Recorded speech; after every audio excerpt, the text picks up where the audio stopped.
Bonjour, bienvenue dans cette nouvelle rubrique mode d'emploi. Aujourd'hui, on va travailler un sujet qui certainement vous intéresse puisque c'est le plan de commissionnement, un bon plan de commissionnement. Qu'est-ce que c'est? Et pour en parler, on accueille Anne avec nous. Bonjour Anne. Bonjour Franck. Anne Valency, qu'on ne présente plus, mais enfin quand même, pour ceux qui ne vous connaîtraient pas encore, rappelez-nous un petit peu votre parcours rapidement. Anne, dites-nous. Donc moi je suis à la base une marketeuse, je faisais du marketing et par hasard, après avoir travaillé dans la mode au Galeries Lafayette, je suis rentrée chez Avon, leader mondial de la beauté en vente directe, pour introduire de la lingerie dans un catalogue de cosmétiques. Et j'y suis restée 18 ans, très belle entreprise, et j'ai découvert le secteur de la vente directe qui m'a passionnée. Et donc j'ai occupé différents postes, dont à la fin la direction marketing opérationnelle sur la France. Et de là, en fait, après un petit parcours, un rebond professionnel, comme on dit, que beaucoup d'entre vous peut-être ont connu, j'ai décidé de créer mon cabinet de conseil, Anne Valency Conseil, dédié à la vente directe, pour apporter toute l'expérience et partager et transmettre tout ce que j'avais appris au sein de cette belle entreprise qu'est Avon. Donc j'accompagne moi principalement les entreprises qui veulent se lancer dans la vente directe, mais aussi par ce biais-là, bien évidemment, les réseaux qui les rejoignent sur des problématiques de formation, entre autres. Parfait, merci beaucoup. Alors aujourd'hui, on va parler d'un sujet, Anne, qui est le plan de commissionnement, puisque lorsqu'on veut rejoindre une société de vente directe, on ne le fait pas aussi de manière philanthrope. Donc il faut bien avoir un juste retour des choses et du travail que l'on fait.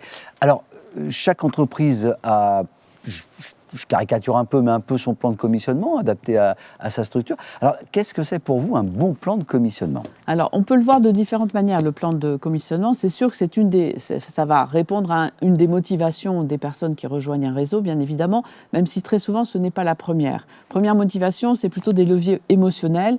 J'ai envie de porter l'étendard de cette marque m'a parlé, j'adore les produits, j'ai envie de le diffuser autour de moi. La deuxième chose, c'est la personne qu'on rencontre, qui vous fait rencontrer la marque. On a envie de travailler avec elle, de faire comme elle, elle nous inspire, etc. Bon, et puis la marque derrière. Mais c'est vrai qu'assez rapidement, quand même, on se dit, comme vous le dites justement, on n'est pas là pour faire du bénévolat, sinon on va dans le caritatif. Donc, on est aussi pour en tirer un revenu. Donc, c'est là où on commence à se poser des questions. Donc, pour moi, déjà, un objectif de plan de rémunération, que ce soit pour le vendeur ou le conseiller lui-même ou pour l'entreprise, c'est est-ce que c'est vraiment donner envie donc à cette personne de rejoindre le réseau et vous donnez envie de rejoindre cette marque. La deuxième chose, c'est de vous donner envie de booster vos ventes parce que la plupart des plans de rémunération, c'est quand même un pourcentage sur le chiffre d'affaires. Donc, il doit être plus rémunérateur si vous travaillez plus. Donc, voilà, doit vous donner envie de booster vos ventes. Ça doit aussi vous donner envie de créer votre équipe puisque la vente directe, on le sait, ce n'est pas simplement vendre soi-même ses produits auprès de la clientèle, c'est aussi on donne la possibilité de devenir animateur d'équipe, manager d'équipe et donc d'avoir sa propre équipe et donc d'être rémunéré sur les actions que l'on mène auprès de ces équipes pour qu'elles-mêmes génèrent du chiffre d'affaires. Et enfin, ça doit donner envie de rester dans le réseau. C'est-à-dire qu'en fait, il ne faut pas vous survendre quelque chose qui ne va pas se réaliser dans la vie et donc de vous décevoir. Donc du coup, il faut vraiment que ce soit construit pour que chaque action commerciale que vous menez soit rémunérée d'une juste manière. Alors, il y a un cadre, bien sûr, parce que la marque, il faut aussi qu'elle gagne sa vie, sinon malheureusement, elle n'a plus d'activité et le réseau perd tout. Donc, il faut aussi que ce soit juste. Donc, voilà. Donc, c'est un système gagnant-gagnant. Il ne peut pas y avoir un gagnant et un perdant dans ce système, d'après ce que je comprends. Mais alors, mettons-nous à la place de quelqu'un qui ne connaît pas la vente directe, et c'est le cas de beaucoup de personnes qui viennent sur le salon, parce qu'elles viennent se renseigner. On reçoit des plans de commissionnement. Parfois, on peut avoir des plans qui sont différents, avec des paliers différents, donc ils sont adaptés visiblement à l'entreprise, c'est évident. Alors comment savoir, si on ne sait pas, on ne connaît pas, comment savoir si ce plan est bon, pas bon? Est-ce qu'il faut en discuter avec des gens qui sont déjà dans le réseau? Est-ce qu'il y a des manières peut-être de savoir, ou il faut aller voir peut-être des experts qui vont peut-être éclairer? Alors, en fait, moi, je pense que la première chose, quand on démarre dans un réseau, on va démarrer par des actions de vente auprès d'une clientèle. Donc, en fait, il faut assez vite comprendre si toute action commerciale, toute activité que vous générez, un rendez-vous face à face ou une réunion, va vous rémunérer correctement par rapport à un temps passé, un investissement initial et un temps passé. L'investissement initial, en règle générale, en vente en réunion, est assez léger. vous devez acquérir les produits de démonstration, parce que sinon, vous ne pouvez pas travailler. Il y a de multiples façons de gérer ça par les marques, mais on ne vous demande jamais un investissement trop lourd. Donc, si l'investissement est trop lourd, passez votre chemin. Un ordre d'idée, pourquoi trop lourd? Si on vous demande, vous travaillez dans la mode et qu'on vous demande de payer votre collection, je ne sais pas, à plusieurs 500 €, 1000 €, etc. Là, pour rentabiliser ça derrière, ça va être compliqué. Donc, en règle générale, ce qu'on appelle le kit de démarrage, ça peut être gratuit, bien sûr, dans certaines sociétés, mais c'est 100 €, 150 €, 200 €, et là ça se récupère assez rapidement. Donc en fait, chaque action doit être rentable pour vous, j'ai envie de dire au temps passé presque. Donc on n'est pas à un taux horaire comme dans le salariat, mais ça peut se ramener à ça quand même. Donc moi j'ai envie de dire, par exemple, quand on construit un plan de rémunération, on va regarder en fonction du nombre de personnes, si par exemple on est en réunion, le nombre de personnes qu'on peut réunir pour présenter ces produits autour d'un atelier riche d'expérience pour la cliente. Par exemple, est-ce que c'est 5 personnes, 6 personnes, 8 personnes? Si c'est une boutique éphémère, ça peut être plus. Si c'est un atelier de maquillage, avec les conseils qui vont bien, on ne peut pas être plus de 6-8 personnes. Oui, bien sûr. Après, il y a un panier moyen. C'est-à-dire que globalement, la cliente, est-ce que c'est 80 €, 50 €, 150 €? Ça dépend des marques et des produits, bien évidemment. Donc, on va regarder ça. Et en fait, on va se dire, normalement, ce qui est jugé, on va dire, gagnant-gagnant, c'est j'organise une réunion et je sors de cette réunion avec, normalement, environ 100, 120 €, 80 €, autour de 100 € dans la poche. Alors que je ne vais pas toucher tout de suite, je la touche à la fin du mois. Mais globalement, c'est à peu près ça pour 5 heures de boulot, à peu près. Donc, vous voyez, le taux horaire est tout à fait raisonnable. C'est à peu près la règle. Après, si je deviens plus performant, si j'arrive à avoir plus de gens, si j'ai des précommandes, quelquefois, des commandes derrière sur l'e-boutique, ça peut générer beaucoup plus. Donc, c'est à peu près ce ratio qu'il faut regarder. Donc, ça, c'est quelque chose qui est qu'on vous explique aussi, parce que votre leader va vous dire: tu me suis, tu suis la formation, tu m'écoutes, je vais t'accompagner dans ta première réunion, tu verras, la réunion, tu devrais sortir avec un chiffre d'affaires autour des 400, 500, 600 €. Tu as 20, 25%, 30%, ça fait tant. D'accord ? Donc ça, c'est facile à comprendre. C'est-à-dire que le distributeur voit assez rapidement, finalement, si on est dans le scope, si on est dans la ligne ou pas. Exactement. Donc ça, c'est la première notion.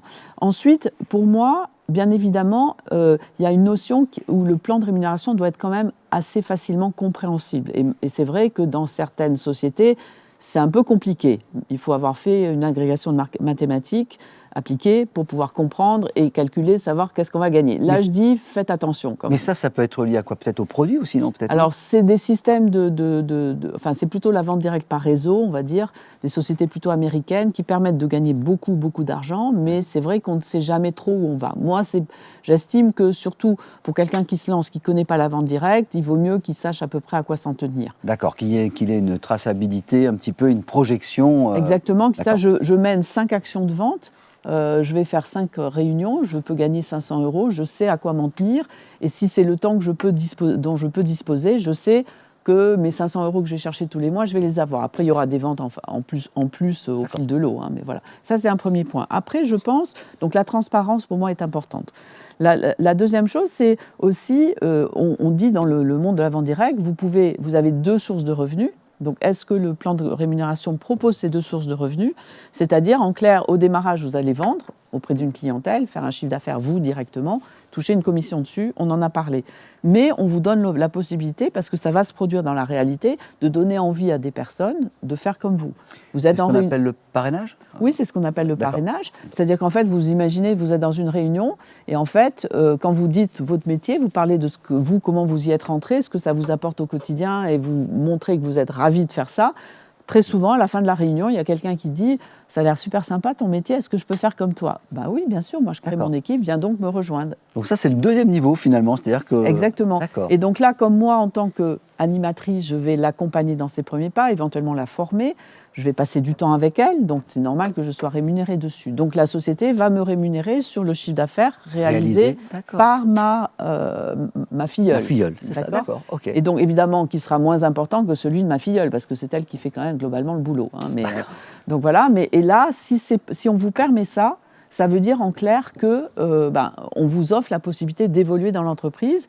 Et c'est peut-être ce que vous souhaitez quand vous rejoignez une entreprise. Sinon, surtout si dans la tête, vous vous dites, moi, mon métier aujourd'hui, j'en ai fait un peu le tour, j'ai envie d'autre chose, et donc, mais je ne vais pas le lâcher tout de suite. Donc, du coup, mais peut-être que demain, je pourrais le lâcher parce que j'arriverai à retrouver mes 1 500, 2 000, 2 500 euros que j'avais avant. D'accord, donc c'est une transition, on peut dire. C'est-à-dire que c'est une phase de transition douce, tout à fait. qui n'est pas douloureuse. Exactement. Mais ce qui est important, c'est que tout de suite, une action commerciale, je vais toucher tout de suite ma rémunération. Après, pour grandir et avoir un revenu qui s'étoffe au fur et à mesure, là, il faut un peu de temps, 6 mois, un an, enfin, ça va se construire petit à petit. Donc, est-ce que le plan de rémunération vous propose une évolution de carrière ? Et cette évolution de carrière est-elle petite ou est-elle illimitée ? Donc ça, c'est aussi un bon plan de rémunération doit récompenser les personnes qui s'investissent dans la marque et qui fait que va apporter de plus en plus de contributions à la marque. Et donc, normalement, s'il y a des pourcentages, les pourcentages doivent augmenter avec le temps, par exemple. Voilà. Donc ça, c'est des choses importantes. Alors, si je résume, Anne, on va dire qu'un bon plan de commissionnement, d'abord, c'est un plan clair, parce que je comprends. En toute transparence, je peux en discuter avec la personne qui me le présente. Et normalement, si je fais bien ce qu'on me demande, si je suis un peu dans les ratios de temps, de vente, de performance commerciale, j'arrive assez rapidement à savoir si je suis fait ou pas presque pour cette profession.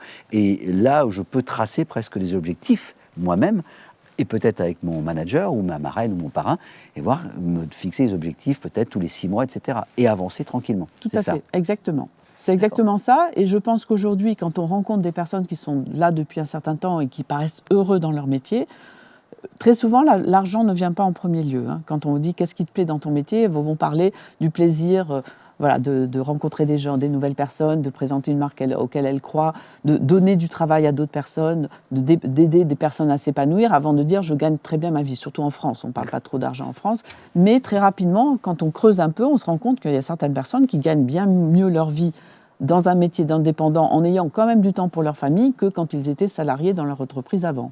Ah ben, les perspectives de ce que je comprends d'évolution sont importantes. Alors que parfois en salariat, c'est difficile d'avoir un indice qui monte. Disons qu'il faut attendre qu'il y ait une place qui se libère. Voilà. Donc. Ok, merci beaucoup Anne pour toutes ces précisions. Et puis vous êtes exposante bien sûr au salon, dans le village des experts, donc on peut vous retrouver et puis vous interroger.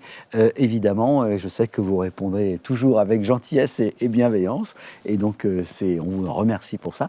Merci beaucoup et on vous retrouve vraisemblablement prochainement pour d'autres émissions. Avec grand plaisir. Merci beaucoup d'être venu. Au revoir. À bientôt, au revoir Anne. Et puis, quant à vous, n'hésitez pas à vous balader dans les allées du salon digital de la vente directe. Vous le savez, c'est ouvert 24 heures sur 24, 7 jours sur 7. Et on crée cela pour vous. À bientôt. Au revoir.